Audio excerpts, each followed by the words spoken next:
Hey all, Mark Vega, Run Long After 60. Oh, I got a good one for you. This is a good one. Check this out. 74 years old, he shows up in his home gym to just build strength. Now, Bernie Rhinerson is not a gym rat. And he didn't even start doing any of this till he retired a handful of years ago. This guy's a 74-year-old who just shows up to get strong. He's not afraid to try anything. So, you know, the battle ropes and the pull-ups and the push-ups and the slant boards and the kettlebells and boxes and all of it. But why I'm laughing, what's so exciting about it, is you watch this guy do his exercises on his Instagram feed and you want to get out and do it. Literally, that's what's happening right this minute. I just talked to him and I'm out here doing this because his attitude is just, it's perfection. It's perfection. It's Bernie PR. So that's his Instagram handle. It's at Bernie, Bernie PR. And he's also chasing the idea that the algorithm can work to his benefit so that his audience, basically people getting older, and that's everybody, can enjoy learning and be inspired to go out there and move, to lift heavy things. Now, Bernie's the first guest I'm having who's not a runner. I mean, he said, well, I always wanted to run. I'm thinking about running. Maybe I'll run. But that's just not the point. This guy moves constantly. He's hiking. He's really embodying the idea that Peter Attia invited all of us, right, to do the Centurion Decathlon. If we're going to live a long life, if we're going to make it to 100, we've got to count backwards and understand what we have to be able to do today to make it that long. If when we're getting super old, we want to lift up our grandkids, for example. Bernie's all about that.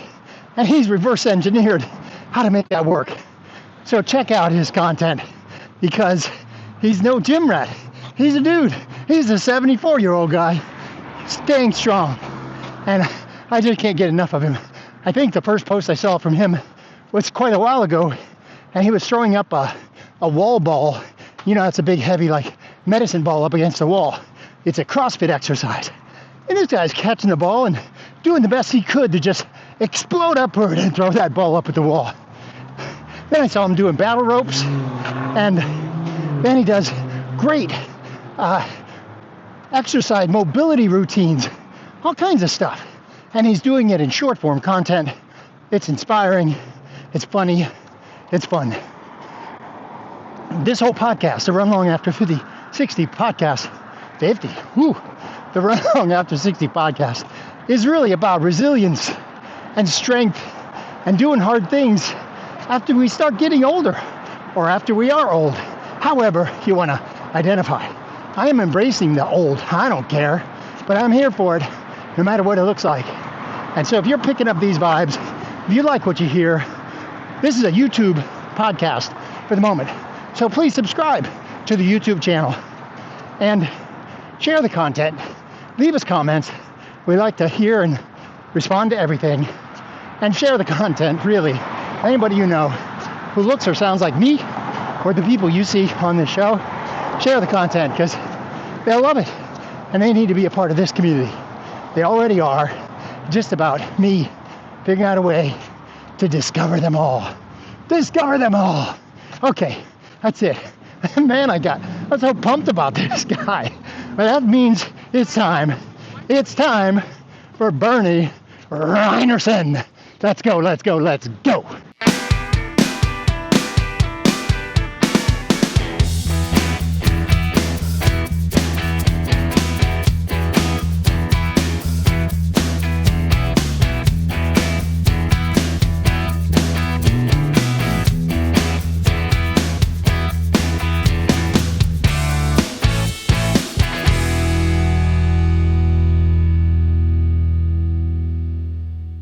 This is the Run Long After 60 podcast. I'm Mark Vega. Okay, we got a good one here. Check this out. Bernie Rhinerson is joining us. What a story. What a fitness, not a geek. Can we be geeks at 70? Maybe. I'm not sure. Bernie, welcome to the show. I'm glad you're here, man. Hey, Mark. Great to be here. Love your stuff and really appreciate the opportunity to chat with you. I'm very glad you said yes to this. I've been, my daughters don't say I'm a troll. I'm not trolling people, but you know what happens when you're in the market to buy a red car, all of a sudden you see a lot of red cars, right? Yeah. So my search must be for fitness and aging athletes and long distance runners. And Bernie PR, I have a monitor on the side, so I might look to the side to find things. So Bernie PR, I found your Instagram feed. And I see this guy's 17,500 followers on Instagram. And I look and it appears that this guy, now he's 74 and he's just lifting weights. He's doing strength training. And the more I looked, the more I loved, right? So before we get to that part though, Bernie, it's up to you. You know, we're old enough. We could talk forever about what we've done in our lives. We don't need all the stories, but I'll leave it up to you. Tell us how you, what you did for work, if you're still working, and how did you find yourself eventually in your 70s on Instagram showing old people how to get strong?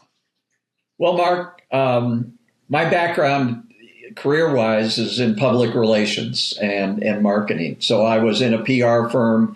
I was a partner in the largest PR firm here in San Diego. And then at the end of my career, I went to work for the school district where I was chief of staff for a couple of superintendents and managed all the communications. So I had high pressure jobs. I was out evenings at events. My wife and I have been married 49 years and we've raised two wonderful children who are now, wonderful adults with 3 grandkids. But I had a very busy career and life, high pressure, high stress. And so at the end of my career, at about 63 years old, I was getting ready to retire. And I weighed about 200 pounds.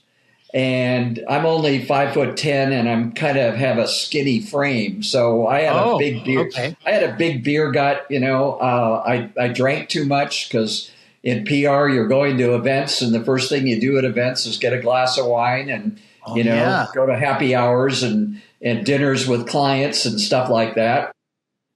So I never exercised except, walking around and raising kids. I never worked out. I ate terribly. McDonald's quarter pounder was my favorite meal. I drank Diet Coke like crazy. And way too much wine, and got to be 200 pounds. My breakfast was usually a couple of cups of coffee and maybe a coffee cake or cookies, So I had a terrible lifestyle, I would say. How old were you at that time? At that point, Bernie, how old were you? I was 63 when I retired, where I left a 8 to 5, regular job.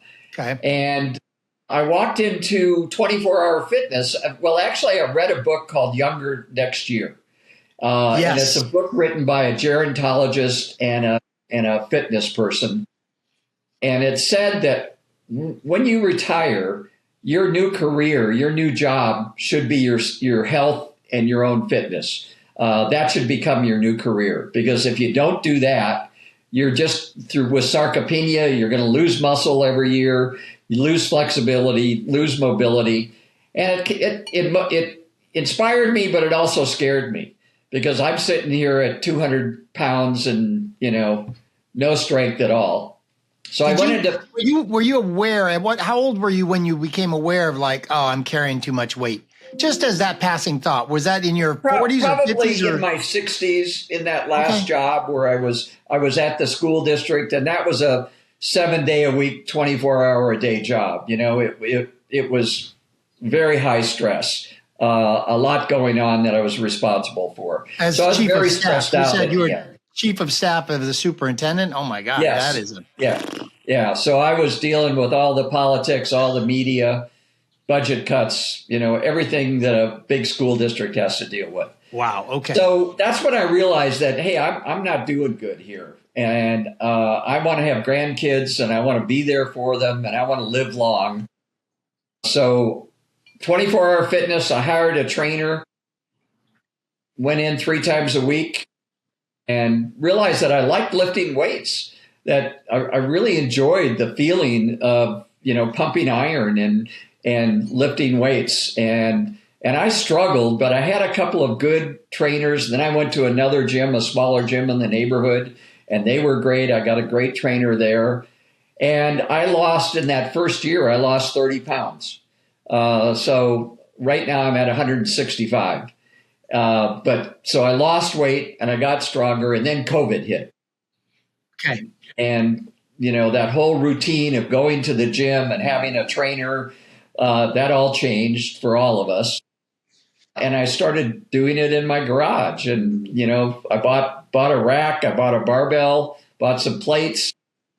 And then that became an obsession where, I'm going to get this new gym toy. I want a slam ball. I want battle ropes. I want, an agility ladder. So, and bands and TRX, and, you can go crazy with a garage gym. My last purchase was a rack with cables that, set me back $5,000, and my wife went, "What are you doing?" Wait, I saw that. Is that you bought a Tecto gym? Is that what that was? The Tecto? Is that it's a rep fitness rack with a cable system. Oh man. And so that's beautiful.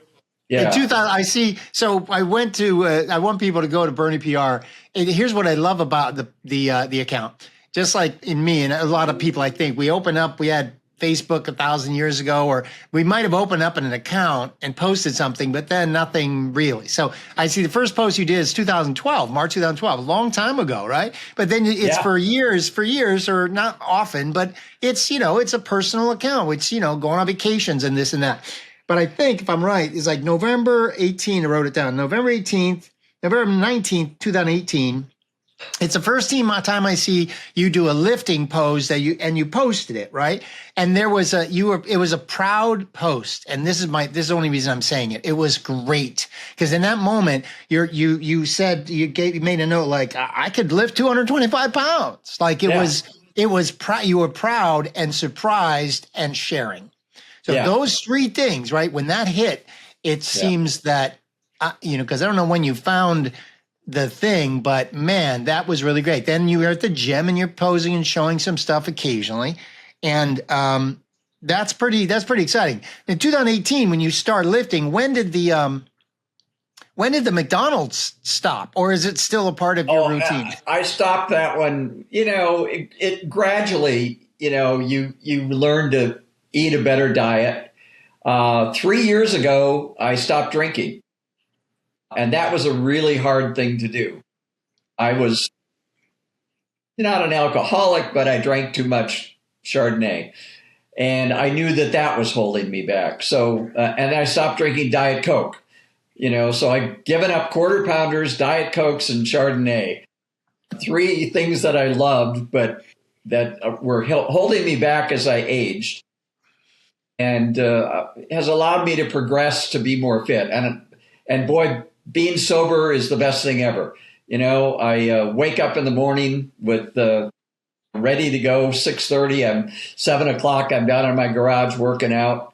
Today I did bench press, and I set a new personal best of 150-pound bench press. So today's I posted that on my account today as a post. Outstanding. So and that apparently is better than 86% of the men weighing 165 pounds my age. So that's pretty good. But as we age, as older adults, if we don't move our bodies, we're going to lose muscle. And doing strength training, and I would say this to you, Mark, as a runner, know that running doesn't necessarily build your muscle. You need to incorporate strength training as part of your routine. Cardio is important. Diet is important. Sleep is important. Getting it all right is the way to longevity, and that's what I'm working on. I agree with that. Couldn't agree more. I want to go back to the sober piece of this for a minute, but why don't we go right where you led us to? I'm confident now, Bernie, that the reason I reached out to you specifically is because the biggest hurdle for me, I used to work out at a gym. I had a trainer in the past, but now I run and I'm slow, I'm not fast. So when I go out on a long run, it takes me many, many hours. So I become an expert at being able to be out there for hours and hours and hours. But when I'm out there for hours and hours and hours, 3 hours, 4 hours, 5 hours, when I come back, I don't feel like lifting the weights. I don't feel like it. So when I saw you, when I actually went through your stuff, and what I got most excited about was the variety of modalities of effort and strength training that you posted. And so it's one thing about the battle ropes, like, okay, this guy's in it, he's into it now. But for me, when I saw you throwing up the wall ball in your house, wall ball is a big weighted, if you do CrossFit, it's a big weighted ball, like a medicine, we used to call it, they're called medicine balls, used to be, right? You just throw it against the wall and you catch it. And when I saw you doing that, that's when I actually needed to reach out to you, because I wanted to hear your take on this. Because for me, I too had bought the kettlebells and the bands and the wall balls and the slant boards and the Nordic stick and every kind of modality, whether it was an Instagram purchase or otherwise, and all of them. Oh, and the Bossa ball and the half Bossa ball, like all the things. But buying them is one thing and using them is another. So honestly, Bernie, thank you. Whether we were ever going to connect or not, it was me seeing you throw up that wall ball. And I'm like, oh, come on, man. I bought all these things. I've got to commit to doing them. So when I saw that, I think I went out and I picked up that wall ball and I started doing them again. And I let myself have the freedom, thanks to one of your posts. Honestly, I had the freedom to, like, wait a minute, don't worry about the structure of the workout. Just do it. Go do the wall balls. Yeah. You see the kettlebell and you feel like it? Go ahead. Do some swings. Do some Jefferson curls. Do some things. Just don't do nothing. So how does that hit you when I say those things? Well, it's exactly what the conclusion that I've come to, knowing that as we age, we lose, I'll say 3 things. We lose strength and muscle, but there are 2 types of muscle. There are fast twitch and regular muscle. And the fast twitch muscle fiber is what you lose as you age. And that's what gives you power and speed. So as older people, we need to train for strength, but we also need to train for power. And a lot of my posts have talked about that, where the one that you're talking about, I said, this is power aging, explosive power. I'm also trying to keep my jump. I can't jump very high or very far, but as we get older people don't jump. So I've taught myself how to do single under jump rope, and I've got a 12-inch box. It's not very high for an athlete, but I can do box jumps and broad jumps, and doing explosive power moves and agility. I have a post where I'm jumping to the right and to the left. And trying to keep your agility as you age. And that's so important for fall prevention. If you fall and you're an older person and break a bone or break your hip, you're so much more likely to actually die in the next few years and to recover from that. So as you get old, you want to make sure that you keep your fast twitch muscle, your power, in addition to having strength and muscle on your body. Those 2 things are real important. And so that's what I'm trying to incorporate. The third thing is just mobility. And so this year I decided that I've really lost my flexibility and mobility. And I hired a mobility coach instead of a strength or a personal coach. I hired a woman, Allison Lee, Wild Hair Don't Care, who's absolutely wonderful. And I do an online training session with her once a week to work on my hips and different mobility moves. It's called functional range conditioning. You can look that up. And my hips have become so much more mobile. I have one post about, can you get up off the floor without using your hands? So I'm sitting there and I rotate my hips, and then I'm able to stand up and without using my hands. And that's important for older people, to keep the ability to get off the floor and to have the mobility and the flexibility to do that, and to get down on the floor and play with your grandkids, so that you don't sit on the floor and watch them play. You get down and play with them. That's something that I wanted as an older grandparent. I've got 2 4-year-old grandchildren who, I love to get down on the floor and wrestle with and play with. So as we age, keeping our mobility, which we lose, that helps us, keeping our power and our speed, and then not losing strength. And that's kind of the 3 modalities that I've thought about as I do my training. And Mark, I'm jealous of you to be able to run as far as you do, because I'm not a runner. I've never been a runner. One of my physical limitations is I have feet that are, high arches, and they're sore, and my feet hurt if I run. So I can walk a long ways, but running distances is difficult. But I'm trying to teach myself how to do that. And so I've done some posts about, running in the park and being a slow runner. And so I'm trying to, instead of just going for 10,000 steps a day, I'm trying to, walk and then run 100 yards, and then walk and then run. And that's helping my cardio. So I guess cardio would be the 4th. But that's how I think of what I need to do to prepare for aging, is have power and strength, have power and speed, have strength, have mobility, and have the cardio ability, with my running, to be able to move my body through life, and travel and play with grandkids and go for hikes. And I'm a golfer, so I can hit the ball 50 yards farther than most guys my age that I golf with, because of the strength training. That's impressive. That's really impressive. And I think the word functional is important, not just for mobility. It's not just functional mobility. It's definitely about functional strength too. So that example of right now hitting the ball 50 yards further, it's because not just because you're doing a bench press, or not just because you're doing a particular type of squat. It's all the things, right? It's everything combined. Yeah. Take me back to this though. I think one of the earliest posts that I looked through, I was trying to find, I was really just it's a game, it's a puzzle. And I love this part of it, like trying to figure out who we are by who we tell the world. So it's 2 types of things, I think. I think I watched a handful of YouTube videos where, if I'm not mistaken, whether they were your videos or maybe a trainer at a gym was shooting you doing some things, I thought. And then the thing I noticed first was like, what is it in San Diego? Is it called the, senior games. What's the senior games? And how did you find out about that? And what? This was early days. It's like, this guy's like, oh, I'm going to do it. So what is it? Yeah. Well, fortunately, it was at the gym I was going to. And every year the senior games has the fitness contest at the gym. Oh, okay. I've missed it because of an injury this year. I was going to compete this year, but I had an injury. But that's fun. I mean, I've often thought about I should get into powerlifting and do powerlifting meets, but I just haven't had time to do that. But any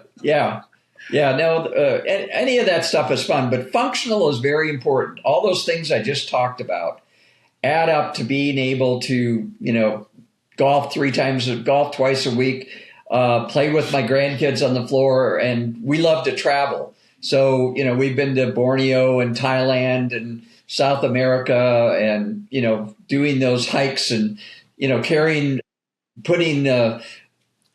your luggage in the overhead compartment, carrying luggage through an airport. I carry my luggage and my wife's luggage, right? One in each hand. All those things are important, as we age. I'm going to be 75 in January, and it blows my mind to think in 5 years I'll be 80 years old. And I think about it, I think, okay, I got 5 years to train for my 80s, I got to keep this up. And as I said earlier, that's my new career, even though I'm still doing consulting work and nonprofit work and, all sorts of things. this is my priority. Peter Attia in his book Outlived talks about the centenarian decathlon, that you're training to be healthy at 100 years old. So I've got 5 years to train to be a strong 80-year-old.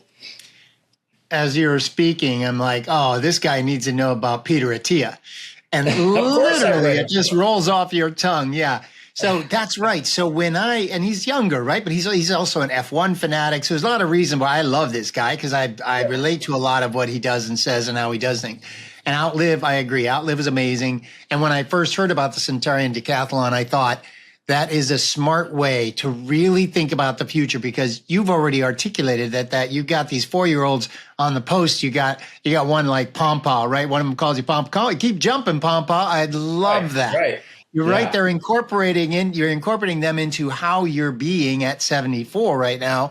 And we start at the end. That's really what a T is like. He's like, look, if you're 100, what do you want to be able to do by then? You want to be able to walk unassisted? You want to be able to hold up your grandkid? Well, okay, let's do the math. It's just math.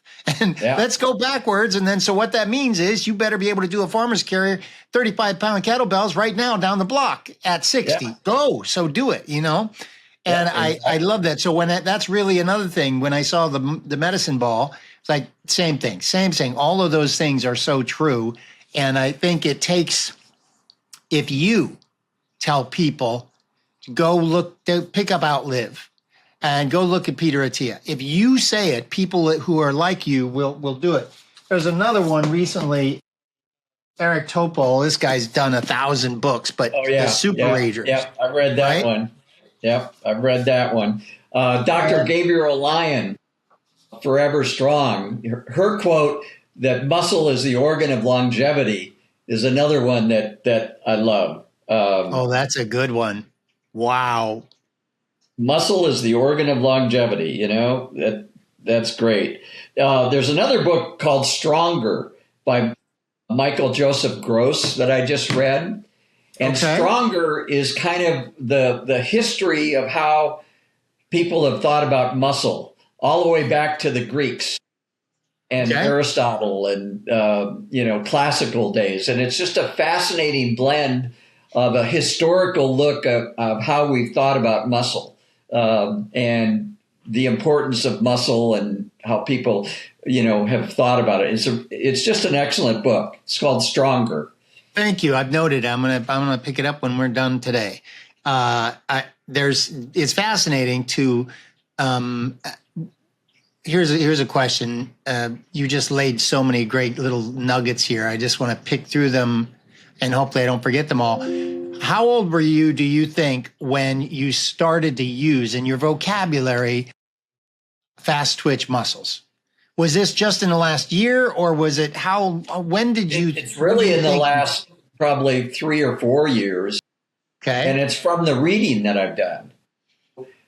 Keeping your brain active is important as we age also. So I've become an addict for those types of fitness books, and I listen to fitness podcasts, right? Like yours. I have a whole list of fitness podcasts that I love to listen to, from, Mind Pump to, all sorts of them. I saw one of your posts. You go. That's, again, when I was going through it. There's one from 2023, and you're like, here's my top podcast of 2023. And so I was looking at the top 10 of yours that you listed, and I was looking for, people over 50 staying strong, people over 50, whatever. And about 2 types of muscle fiber and, fast twitch and training for power. I would have never even thought about that. You just think, okay, I'm a runner or I lift weights. But there's things that we lose as we age. And I've said it earlier: mobility, speed, and strength. And we got to have a program that, and cardio, I guess, is the 4th, to work on all 4 of those. Yeah, I didn't realize until, for me, once I got hooked to running, because I had a couple of strokes, we were trying to figure out, I was worried about my heart, and we didn't have heart attacks, but so I became the heart rate monitor, and I was running in zone 2, which is what they call, like, you're at a certain level of effort. And as a consequence, in a way, I trained myself. We didn't know this until recently. I have a coach I've used for a couple of years now. But in a way, and my neurologists have over time, I keep once a year, go back to them and say, hey, here, this is happening. What do you think? And I think early on, I trained myself to believe and understand that if I kept this pace, I would stay healthy. If I kept this pace, right? So only recently was I able to disconnect, and this is within the last 5 months, which is crazy to me.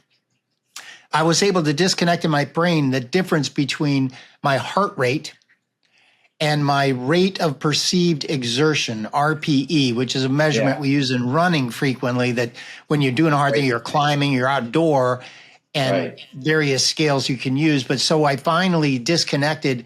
So in other words, I can be doing a very, very hard push, and it's okay, and not have an expectation that means my heart rate should be sky high, right? So, and it took me years to understand the disconnect. And the moment that happened, I finally was able to start running a little faster. I was almost wearing it like a badge of honor, how slow I was.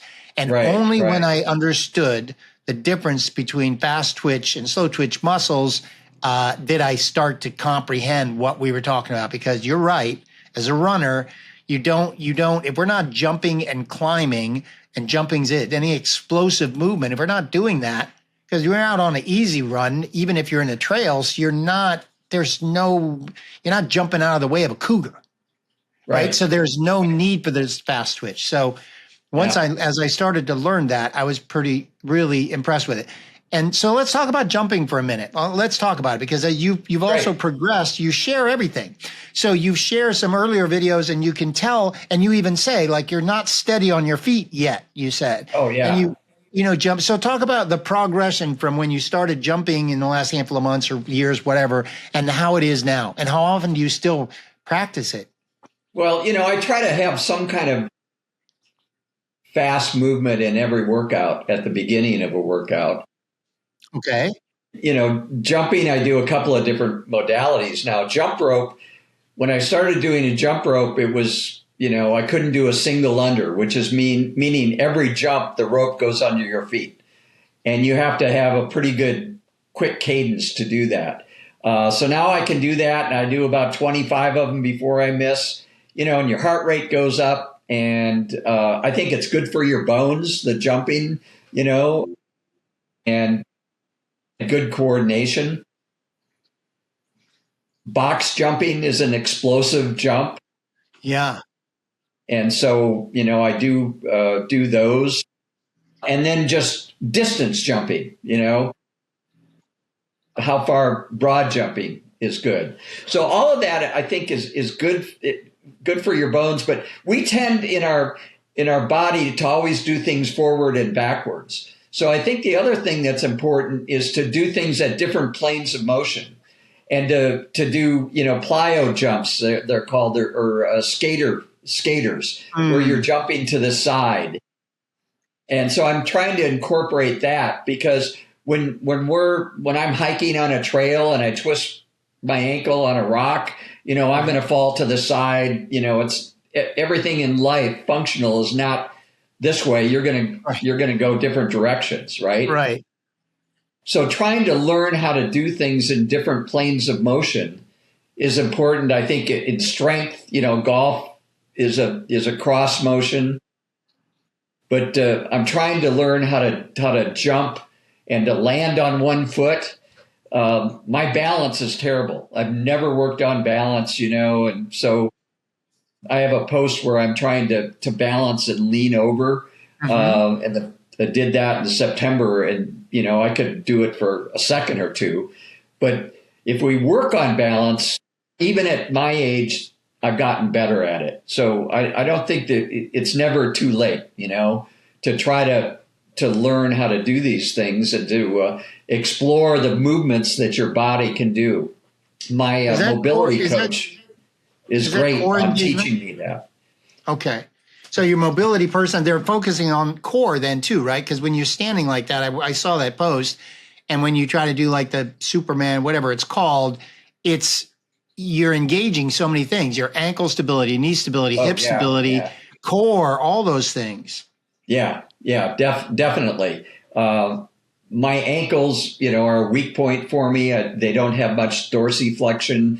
So working on ankle mobility is important. To do that, to do a squat. I squat and my feet turn outward and, my heels come up.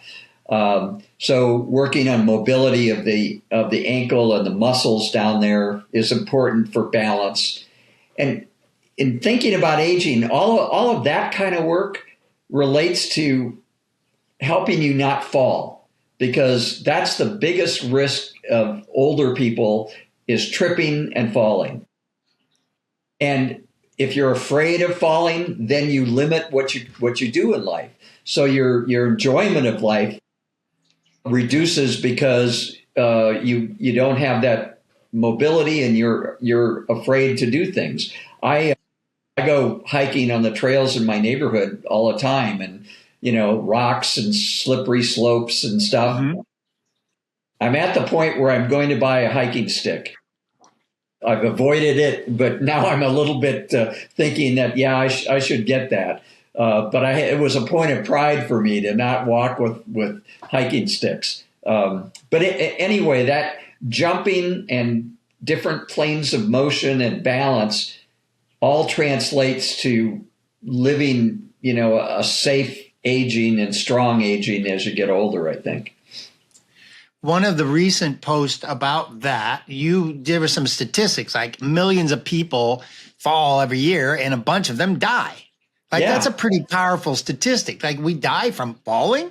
That's right. Die afterwards because, it's your lifespan after breaking your hip, it will reduce. You might, and some people, of course, do die from falling, but the risk is once you're, in your 70s and 80s and you fall and break a hip, statistically, your lifespan decreases.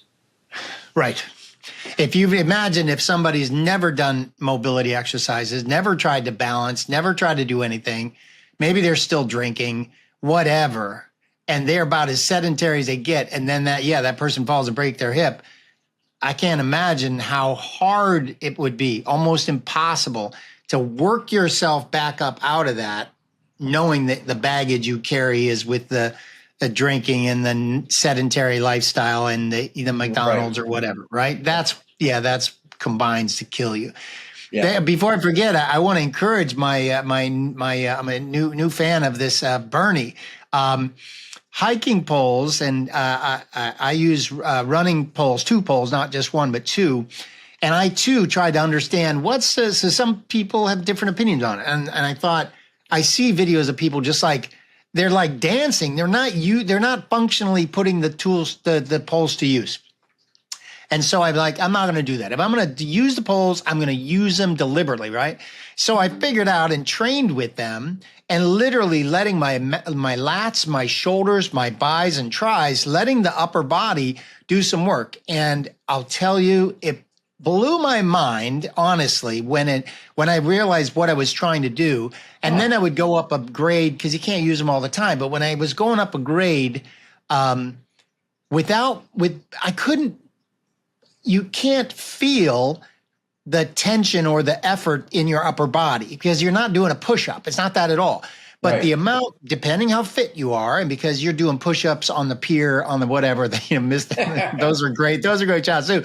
But because you're in sync, I realized that I can tell, like, it makes a big difference on your quads and on your legs, because it's just a little bit of assistance with the other parts of your body, your upper body. And I just fell in love with it, because it was like discovering a tool that I finally learned how to use. Well, so given your level of fitness, man, don't hesitate. Go get the pole, because all you're doing is allowing your entire body functionally to work better. It's a tool. That's interesting. I never thought about it that way, Mark. I've always resisted it, thinking that I needed to be fit enough not to have to use them, right? And I've done some hikes recently where I've slipped and fallen on my butt, on a rocky trail going down and thinking, it would be good if I would have had a pole, I might not have, fallen. But I never thought about the fitness aspect of using them as a tool for your upper body. And so I need to look into that more. Yeah, because it's not you are training a little bit of the upper body, but what I'm telling you is, what I'm trying to convey is that I do workouts sometimes intentionally not using the poles and going up the same hills, the same everything. And because it's a very intentional type of workout on my quads and my hamstrings, right? Going up and down, whatever. And then then I do other workouts, same location, but I do use the poles. And I'm telling you, it causes you to use a little different. It's the same muscle groups in your legs, but you're using it a little differently. Yeah. And so one very specific recently, I used them going up, and then on the descent, I packed the poles away. But on the descent, my legs were more fresh. They were ready to handle the descent as the run. When you run downhill, can really wreck your legs if you're not being really intentional and deliberate about it. And listen to me, man, I'm brand new. I'm a baby in ultra running. When you look at my ultra sign up page, which is where it keeps tracks of all your ultra runs, I'm talking to people who've done hundreds and hundreds of runs, right? Yeah. One woman is the greatest of all time, 335 or 334 races.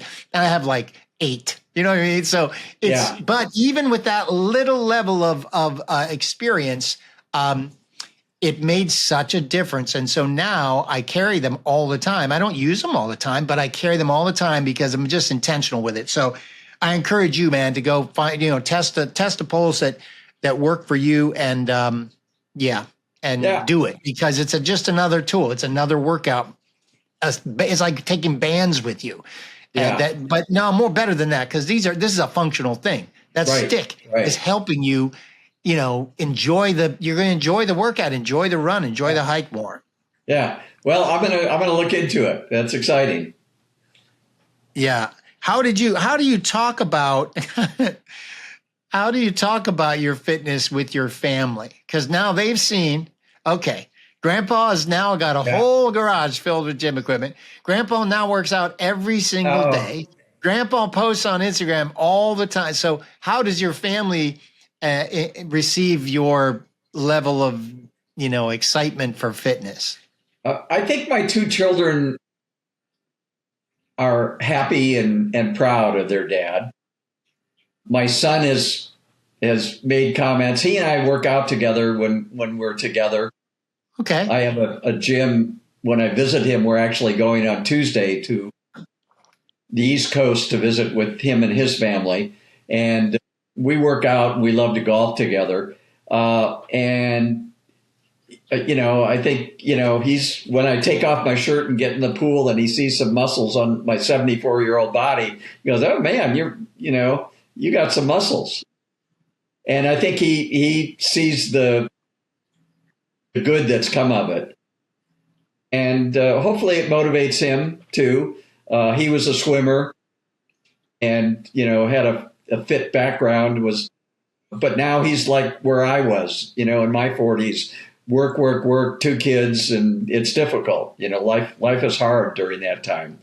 And my daughter, loves that I can, lift her 4-year-old son over my head and jump and play with him. So they like it.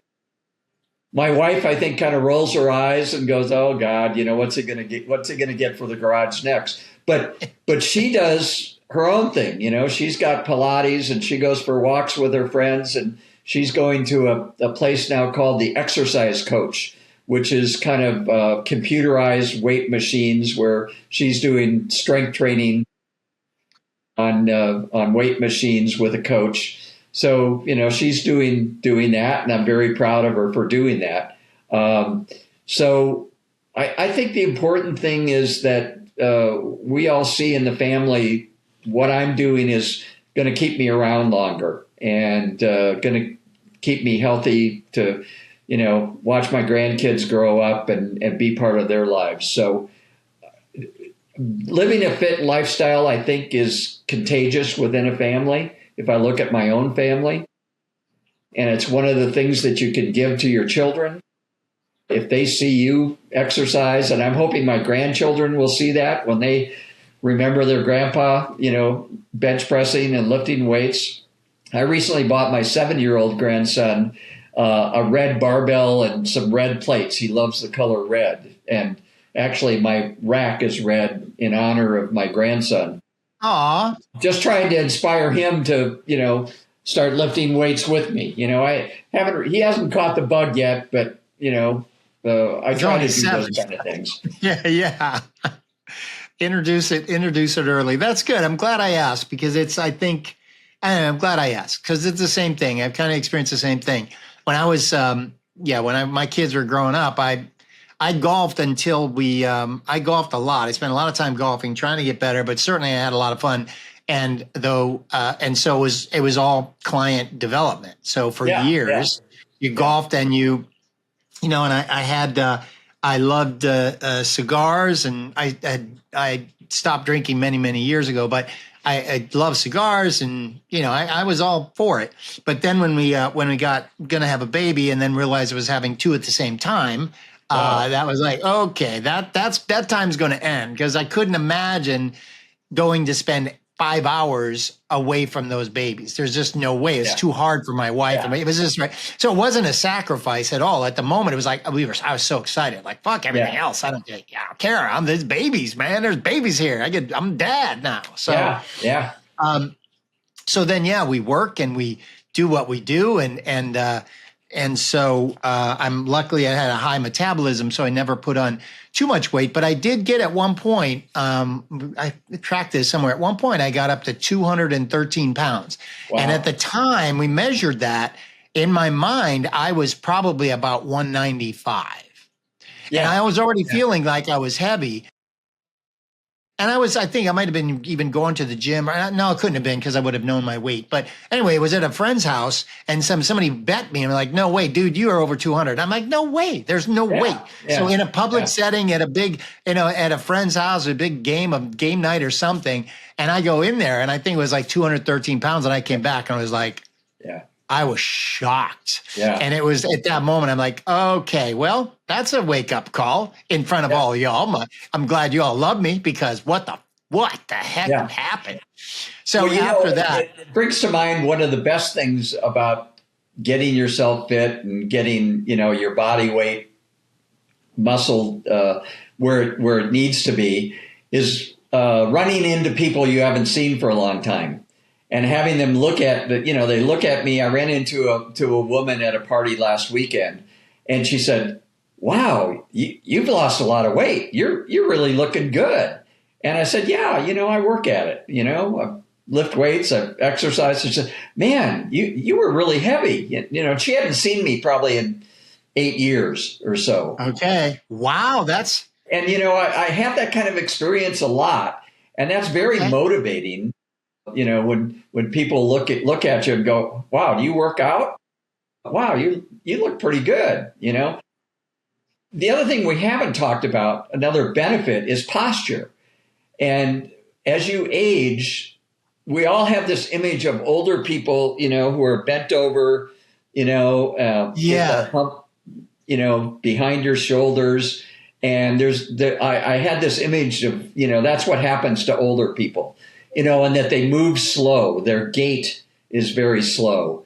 And I thought to myself, I don't want to be the hunched over, slow walking old person. I want to be able to walk straight, upright, and be able to, get out of my car and walk into the grocery store quickly and not be shuffling like an old person, right? And so one of the benefits of strength training and this power training that you get is developing a body image for yourself that people will make comments about how you're fit, but also people will see that you stand upright and that you walk fast. I have one post that I did about why do older people walk so slow, and then it's because they stop moving fast. And that post, blew up, got lots of views. But we need to, to think about how we carry our bodies and how we're able to walk. And when you can have good posture and you're walking with some, a fast gait, people are going to see you as, hey, he looks great. He looks healthy. And vitality, man. That's vitality. And vitality, right. So those are two things that I think about, a lot. I think about, my posture and not, having muscles in your back and your shoulders that are able to hold you upright and to try to walk with some speed and vitality, And if I can do that for as long as possible, that's an important thing for me as I age. I agree with that. And I'm certain, my money says, people see you in public, people see you specifically in public, walking with this deliberate, forward movement, good posture, just strong, more than anything, more than any words you could even say. I think, Bernie, as we get older, when you see an older person who's just fit, that's what it is. It's not more than that. It's not less than that. Yeah. Like this guy is fit. And I think that inspires more than anything. When you meet somebody and like if they have osteoporosis or whatever they have, whether they're diagnosed, even if those people are, and I met a lot of these people, the runners, like there's runners who just won't give up. Like they just don't stop, but they are, they're all got all kinds of things. So even those people, like they're doing it, but they don't give the impression that you're fit. That's not the vibe. But you walking into the store from the parking lot, shuts the door, gets out, like this guy's just being deliberate. And in my experience, the times when my kids, so they've moved out now, they're in New York and thriving. But right before that, it was during the COVID years, I guess, when we were walking around, I'm certain that the impression we make on our loved ones, because we can do just that, we're not talking about it, we just are. Can lift up the bag over top of the head. We're going on a travel, take the bags, boom, put up on the rack. Just not making a fuss about it, just doing it is very helpful for your family. So that 7-year-old grandkid, like he sees Papa and he knows. And he knows he's in. Yeah. He's in. And now you're showing him you're giving him an example that he will never forget. Well, other people are going to talk about their grandpas. That's what we live for, is to be able to enjoy our family and enjoy life and carry those 2 heavy bags of groceries, instead of taking the cart out to your car, take the bags out of the cart and walk out to your car carrying 2 bags of groceries, and standing upright and doing it with speed. That's what we need to do, Right. So, I'm so aware of the functional nature of things that I finished a long run a couple of weeks ago, and my timing was off. So I finished the run, but I was still about a little less than a mile from my house. And I was thinking like, wait a minute, can I make this work? So I finished the workout, but then I started a new one while I was there. But as I walked past the grocery store, so I went in, bought a bunch of produce, double bagged the plastic bags and emulated. So I had at least 10 pounds, probably not heavier than that, but 10 pounds in each thing. And I did what I could as like a farmer's carry kind of thing, but I wanted to jog a little bit, not walk. And I'm telling you, Bernie, it was unexpected, but the workout was so exciting because I could tell that I was using my body in a way that I hadn't used. And it wasn't painful or anything like that. I was just so excited because I could feel the difference. I could feel, man, I'm doing something I really haven't done before. This is pretty cool. Yeah. Right. And so do you have grandkids yet, Mark? Okay. That's the first time anybody's asked that question. No, not yet. And maybe I'll have to figure out if I'm going to edit this one out. I don't even put that out in the world just yet. But I'm sorry I put you on the spot. No, I'm joking. They'll come eventually, but no, not yet. But I have a son who's turned 35, and so he's on a hunt now. I think he's ready because he's great. Daughters are younger; they're 22, so I want them to wait for 8 more years at least. Like I'm not in a rush, but that's me, not them. I was 33 years old when my son was born. And I was 66 years old when my first grandchild was born. So I have this numerology that I want to be 99. My son will be 66, and my grandson will be 33, and he will have his first child. So there'll be 0, 33, 66, 99. That's kind of my goal. Oh, you're on your way. I mean, you have to be fit to get there to do that and inspire the rest of them. Man, that's going to be a photo. That's going to be a photo and a great path to get from one to the other. But one of the things you did, and this is what I wanted to get back to, and because it's not a long time ago, not 20 years ago, it was within the last 3 or 4 years, whatever. So one of those decisions was pretty big because that'll get you to 99. And that was when you stopped drinking stopped drinking wine, whatever it was.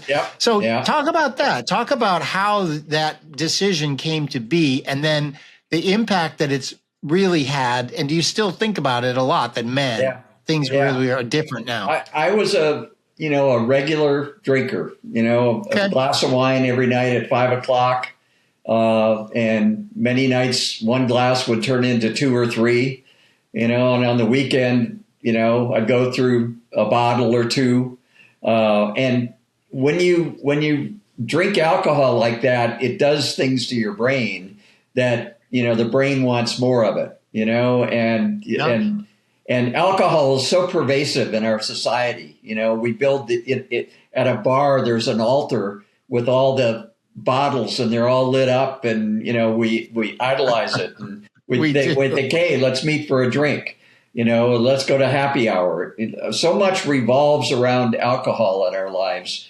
And I got to be thinking about it too much and drinking too much and knowing that I was on this fitness journey and getting older, that was holding me back, and how could I stop? So it took me about 2 or 3 years. I tried to say, okay, I'm just going to, drink on weekends, or I'm only going to buy, 1 bottle of wine at the grocery store this week, and that's all I'm going to drink.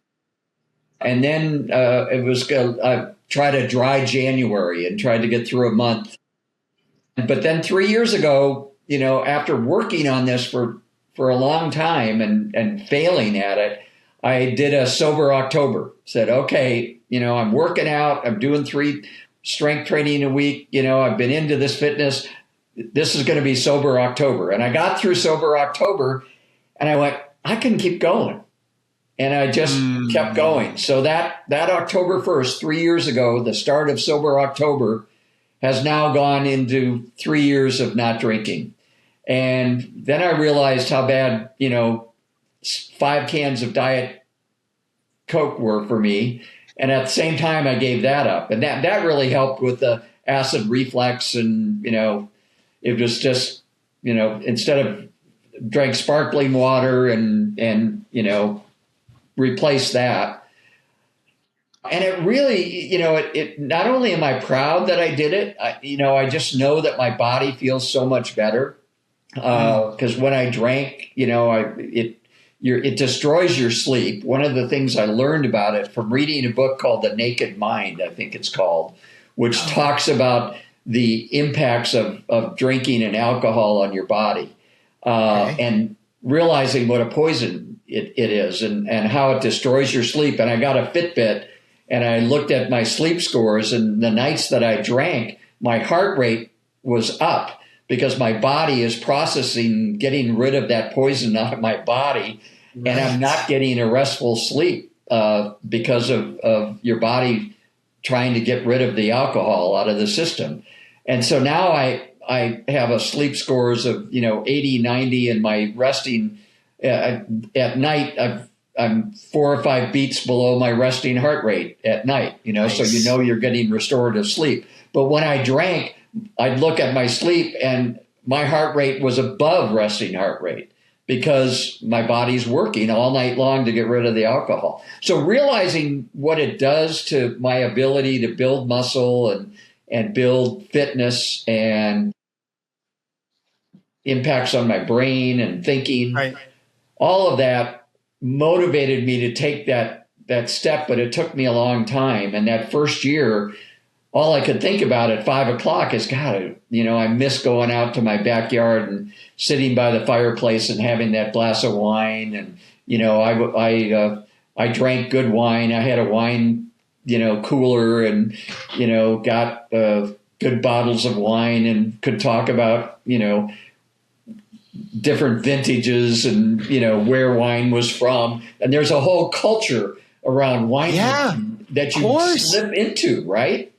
And being part of the San Diego Wine Guild and going to wine tastings. And when you travel, going to wine regions and having that part of your travel, it integrates itself into your entire life. And having to then replace that with a new self-identity, that I'm sober and that I'm proud of it, and I don't drink. Yeah, I'd have a sparkling water in a wine glass because it just felt better to have a wine glass, right? Right. So I'd go to a cocktail party or an event, and I'd say, yeah, put that sparkling water in a wine glass, so I could be with a group of people with a wine glass, but with sparkling water, and just having an identity of what being sober is. Being part of a sober community instead of being part of that alcohol, wine drinking mentality. It's a huge mental shift, and it's kind of like being a fit person, right? You have to give yourself a new identity of who am I? I'm an older person who's fit, lifts weights, and I don't drink. And if you have that self-identity, it's easier to live that life. But it was hard, Mark. It was very hard to give up years of drinking and being part of that social culture to become a different person. Basically, it's a hard thing, but it was worth it. Well, congratulations for that. And I think it sounds like when we have to fill not just the void in ourselves doing the thing, but the community changes too, right? So the community of all the people who are drinking, all the things you just described, like those communities, you could still be a part of them if you wanted, but why would you? So I was the same with cigars. I was a big fanatic, expert, blah, blah, blah for years, though I stopped drinking years before then, but still I was like this guy. I had all the accoutrements, the clippers, the lighters, and the blah blah blah, and the coast, and the travel cases, and I would, whenever I would go travel, I would go, where's the greatest little cigar stores? There's a place for blah blah blah. I wrapped it around, like you said.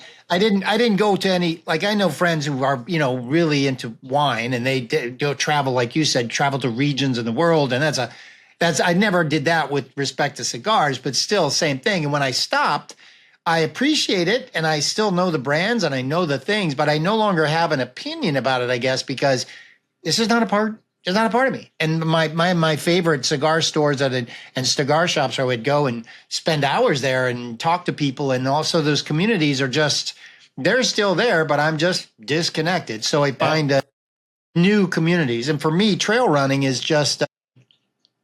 Even though I've been doing it for a number of years, it's still new. And so really embracing the running community or trail communities, wherever you're located, it's a very real thing. And I appreciate it and I like it. A lot of the people in the trail community are sober. They're ultra runners. There's a lot of people that have a lot of addiction related, they've left that life, or we've left that life, and now we choose different things. And anyway, I'm glad you were able to disconnect from it, but it sounds like it's recent enough that you have a lot of good stories, because there was a lot of good times. I mean, it's not bad times. It was a good time. Yeah. How is your wife on that journey with you too, or no? Yeah, she was never a drinker, so that really wasn't an issue. Oh. And she was so happy that I was able to give it up, because she had to deal with, me coming home, having drank too much, and feeling awful in the morning, and I think it's helped our relationship a lot, because she was never really a drinker. She just put up with me. Well, that's the greatest change then. Good for you, and congratulations for that too, because that's a big one, man. So if such a big part of your life was that, and now it's not, That's pretty amazing. And I've certainly you've realized influenced. that I still go to, community events and things that I did throughout my whole career in public relations, and going to a conference out of town, would be okay. I'd go to this conference, and you go to the bar and sit and drink wine and network, and that's how you did it. And I still, now I can do that, and I do the same thing, and I realize I don't need to have that glass of wine. I can have my sparkling water with a slice of lime, and I can do that same type of socializing and network. And I realize that doesn't need to be part of it. So, it's just changing your self-identity. And once you're away from alcohol for a while, that addiction and the way it works on your brain. And if you read The Naked Mind, that's a great book. You can see chemically what it does to you. Even if you're a functional alcoholic or just a casual drinker, it has an effect on your brain. And so knowing that I'm freed myself from that, and I can still socialize and enjoy life, it's been a real positive change. Yeah, good for you. And I'll make a wager. I'll bet you this. At least this was happening in my life. When I stopped, and yet I continued to go to events and parties and conventions and stuff. You just have to do that. Yeah. A lot of different of my business offerings, and not just lawyering, but other businesses that I've been involved in. I'm a lot more efficient. Yeah. When I'm the one who's not drinking and not partying, when I go to one of those events to network, I'm a lot more efficient because I can tell when the people on the other side of the room, man, you can just tell the other side of the room, okay, time to leave, because they've all had enough to drink, and then it's just not productive. It's just, ridiculous. So in the film business for many, many years. And so I would go to film festivals, go to Sundance, go to film festivals around the country and around the world. And same thing. So by the time I got there, I wasn't drinking, and I would go have a limiter because people that are going there, they're going to drink to party, which is great, fine, and network. So I got in there a lot more efficient. As soon as I can tell the vibe is changing, like boom, I'm out. Yeah. Right. So you get more efficient, even in the job you've been doing for years. So Mark, just to sum it up, what my little Instagram hobby is all about, it motivates me to stick with it and to see the progress that I've made, and to continue to explore different ways that fitness and health can contribute to my own longevity.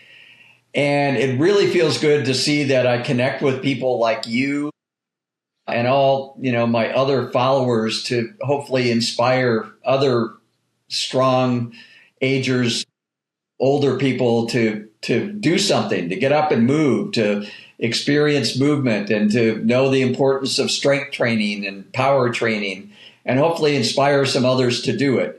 It's a great hobby. I'm always trying to figure out how to break the algorithm, and what types of videos will get the most views. It's that 7 to 9 second video with a hook of some kind and good music, and and playing around with that. So it's an intellectual hobby, in addition to motivating myself and hopefully inspiring others. It's been a fun journey. So I'm really glad that you and I connected. Thank you. Yeah, me too. Any one of those first 7 seconds of your images, whether it's me seeing you push up the wall ball or jump over the things, or et cetera, seeing the box jump, I'm like trying to figure out, is he using a 12-inch box, 24-inch box? What's this guy doing? It's inspiring, Bernie, inspiring to see you do it and making it make sense. So where Bernie, it's at Bernie PR, that's the Instagram. Is there any other place where you'd like people to come see you at? That's the best place to connect with me. I'm just an old guy trying to age strong and live long. I'm not there selling a workout program or selling anything. It's just me trying to inspire some other people and keep myself moving. All right. Well, you're doing a great job at it, and I think I'm going to go buy your tea, the Rishi tea. Looks like there's a discount code up available, Bernie PR. I'm going to check it out and try some tea. That's what I'll do. How about that? All right, Right. Bernie, thank you very much for joining. Good luck in your fitness journey. We'll keep watching. Yeah, and good luck with your podcast. I'll be watching what you do too, Mark. Thank you. Okay, Bernie, thank you.